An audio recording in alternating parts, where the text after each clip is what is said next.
It started with a scream, garbled, fractured, drowning in static. Then silence. A Dreamliner with 242 souls had vanished from radar less than a minute after takeoff. Families were still waving from the observation deck. Some had barely made it back to their cars. The wreckage would soon blanket the grounds of a medical college, smoldering beside classrooms where students had been attending early lectures. This wasn't just a crash. This was sabotage. Or, worse, something no one wanted to say aloud. You're watching Crime Vault. Subscribe and stay with us till the end. Because this isn't only about a doomed flight. It's about a cockpit mystery that may change aviation history forever. June 12, 2025, 8:08 a.m., Sardar Vallabhai Patel International Airport, Ahmedabad. The sky was clear. Winds calm. Flight AI-171 was cleared for departure. Destination, London Gatwick. The aircraft, a Boeing 787-8 Dreamliner, had been through all standard pre-flight checks. Inside the cockpit, Captain Sumit Sabharwal adjusted his headset. 15,000 hours of flight time under his belt. Next to him, First Officer Clive Kunder, a rising star. Young, precise, and by the book. Taxiway echoing beneath them, the aircraft rolled. Then liftoff. Passengers barely had time to recline their seats before it happened. At 180 knots, something shifted in the cockpit. A faint click. A switch. Then another. Inside the cockpit voice recorder, the words, "Why did you cut off?" "I didn't do it." Seconds later, both engines flamed out. Total thrust loss. No power. No altitude gain. The crew scrambled, toggling switches back. But it was too late. The jet began to sink, unheard by the city below. By the time anyone looked up, it was already a fireball crashing into the compound of BJ Medical College. 260 people died that morning. 241 on board. 19 on the ground. And a single, barely conscious survivor pulled from the burning wreckage. The world paused, grieved. But the questions were just beginning.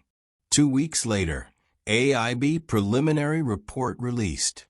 The fuel control switches. Both toggled from run to cutoff within 1 second. Not by system malfunction. Not by turbulence. Not by accident. Someone had manually shut off the engines. And for a full 11 seconds, nothing was done. Not until the aircraft had already begun to fall. It was all recorded in the black box. And just like that, the story changed. What looked like mechanical failure now pointed toward human hands. Was it a mistake? A panic response? Or something far more chilling? Captain Sumit Sabharwal. Respected. Veteran. Quiet off duty. No disciplinary record. 3 years from retirement. Yet those who knew him recalled recent signs: withdrawal, fatigue, trouble sleeping. One flight attendant reported he hadn't spoken during the pre-flight briefing, just nodded and stared past her. But no one pressed. He was a senior captain. And Clive? A perfectionist. A rule follower. The kind of first officer who triple checks checklists. So why would either man switch off both engines? And why was the cockpit conversation so eerily calm until the final seconds? The fuel control switches, Boeing's design under scrutiny. Built with fail-safes. Spring-loaded. Guarded. You can't simply bump them. You have to pull, lift, and push with intent. According to the FAA, these switches were addressed in a 2018 advisory. Some models had vulnerabilities, a locking mechanism issue, but Air India's maintenance logs showed all recent inspections cleared. No defects found, which meant one of two things. Either both switches failed simultaneously in the rarest of flukes, or someone moved them. And if they did, why? Backlash and theories begin to emerge. News anchors speculated pilot error. Internet forums whispered of murder-suicide. A flashback to Germanwings Flight 9525. But the AIB refused to assign blame. Not yet. Aviation bodies caution the media. Do not speculate. Let the data speak. But behind closed doors, investigators were already looking deeper. Into the lives of the crew. Into their stress. Into their minds. And what they found would send chills through the entire industry. India's aviation mental health policy. A system unprepared. Unlike Europe, India has no mandatory mental health screening for pilots. The Mental Health Care Act of 2017 improved access, but offered no aviation-specific provisions. There was no confidential reporting channel, no regular psychological evaluations. Pilots were expected to self-report distress. But no one wants to be grounded. No one wants to lose flight hours. So they stay quiet, even when they're struggling, even when the pressure becomes unbearable. And according to insiders, Captain Subberwall had recently lost someone, a daughter, leukemia. He had returned to work just 2 weeks before the crash, and no one asked if he was okay. Meanwhile, in London, grieving British families prepared to bury their loved ones. But 2 families noticed something wrong. The bodies returned to them weren't who they were supposed to be. One mother said, "I knew the tattoo wasn't hers. I knew the scar was wrong." DNA confirmed the horror. Bodies were misidentified. Caskets mixed up. A new wave of investigations began. And now, families weren't just mourning. They were demanding accountability. From Air India, from the mortuary teams, and from a government panel that had only just begun its work. The panel, A Race Against Time. A special high-level investigative body was formed. Its mandate: determine what happened in the cockpit, evaluate Boeing's switch design, review Air India's pilot screening and training protocols, and recommend changes to prevent this from ever happening again.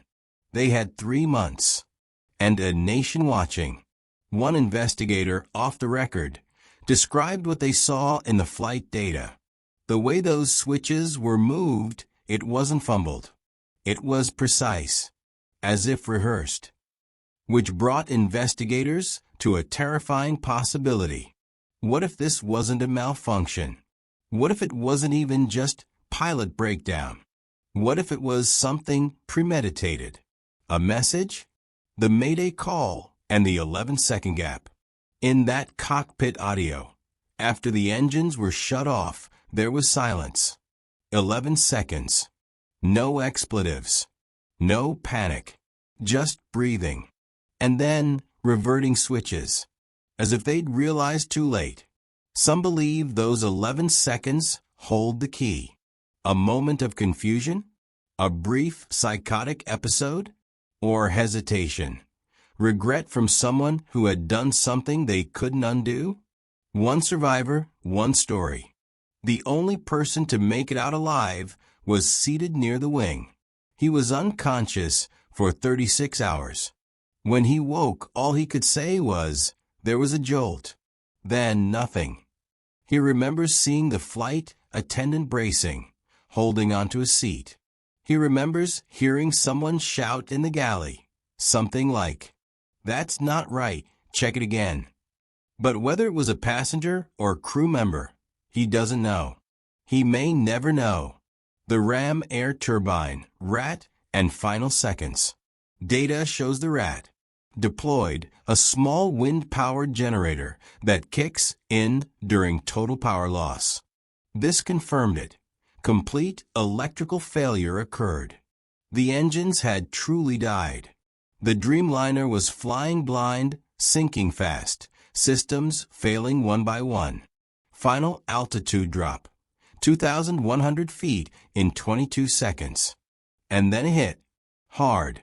Public outrage and pilot crisis. Within days, Indian pilots across the country reported mass sick leave. 112 pilots called in sick by June 16th. Whispers of stress, fear, disillusionment. Some asked, if even the best trained pilots could fail, what hope did the rest have? Airlines scrambled to issue mental health resources. Too little, too late. And in a secure AIB analysis room, a new anomaly surfaced. Something unusual in the FADEC logs. A delay in the relay signal. A flicker of an instruction sent not from the primary throttle, but from an alternate input. A signal pattern that didn't match prior flights by that aircraft. And at the same time, a diagnostic code flagged just one day earlier during maintenance. Throttle sync drift detected, manual override suggested. What does that mean? Could this whole tragedy be the result of one bad override? Or a test function left active? Investigators stared at the waveform for hours.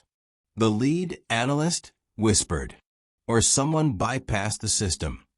As the panel prepares its final hearings, one unnamed source, an ex-Air India technician, comes forward with a statement. That aircraft had a test mode patch installed.